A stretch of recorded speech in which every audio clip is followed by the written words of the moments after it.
Hi అండి. ఇవాళ వచ్చేసి పెసరపప్పు చింతపండు కూర ఉడుకున్నానండి. చింతపండు నిమ్మకాయ సైజంత చింతపండు నానబెట్టుకున్నాను. పెసరపప్పు 1 పావు కిలో తీసుకున్నాను. ఆనియన్స్ ఒక 2, పచ్చిమిర్చి 1 పావు కిలో తీసుకున్నాను. ఇలా మధ్యలో చీల్చి ఇలా పెట్టుకోవాలండి. ఇప్పుడు తయారు చేసే విధానము కడాయి పెట్టుకొని ఒక 2 పావుల నూనె పోసుకున్నాను. ఇప్పుడు జీలకర్ర వేసుకోవాలి. 1 స్పూను జీలకర్ర వేసుకొని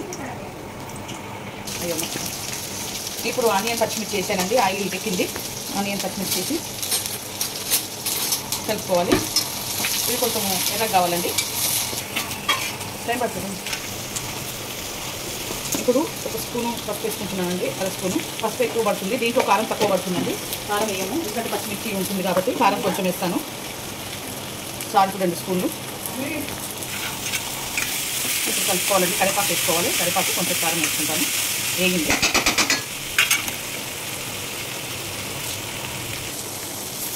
కరివేపాకు వేసుకుంటున్నానండి. వేసుకొని కలుపుకోవాలి. ఇప్పుడు 1 స్పూన్ కారం వేసుకుంటున్నానండి. కొంచెం అంతా సగం స్పూన్ వేసుకున్నా పర్లేదు, కానీ కారం లేదు కాబట్టి 1 స్పూన్ వేసుకున్నాను. 1 స్పూన్ తక్కువ వేసుకొని కలుపుకోవాలండి. పెసరపప్పు వేసేస్తాను. ఇంకా పెసరపప్పు వేసేస్తున్నానండి. ఇలా కలుపుకోవాలి. కలుపుకోవాలి. చింతపండు వేస్తే కొంచెం పప్పు ఉడకదండి, అందుకని కొంచెం అంతా వాటర్ పోసుకుంటున్నాను. సగం గ్లాస్ వాటర్ పోసుకుంటాను. ఇదిగోండి, సగం గ్లాస్ వాటర్ పోసుకొని కొంచెం ఉడకనియాలి పప్పు. ఓకే అండి, కొంచెం ఉడికింది. నీళ్ళు గుంజుకున్నాయి. ఇప్పుడు చింతపండు గుజ్జు పోసుకున్నాను. ఒక 2 గ్లాసుల వాటర్ కూడా పోసుకుంటున్నాను, ఎందుకంటే ఉడకాలి కదా. 2 గ్లాసుల వాటర్ పోసుకున్నాను. ఇక ఇది మసాలా కొంచెం దగ్గరికి కావాలి. హాయ్ అండి. ఇక ఇది అయిపోయిందండి. ధనియాల పొడి వేస్తున్నా. 1 చెంచా ధనియాల పొడి, సగం చెంచా గరం మసాలా,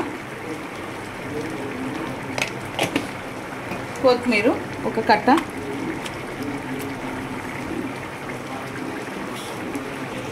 ఓకే ఫ్రెండ్స్, ఇది అయిపోయింది.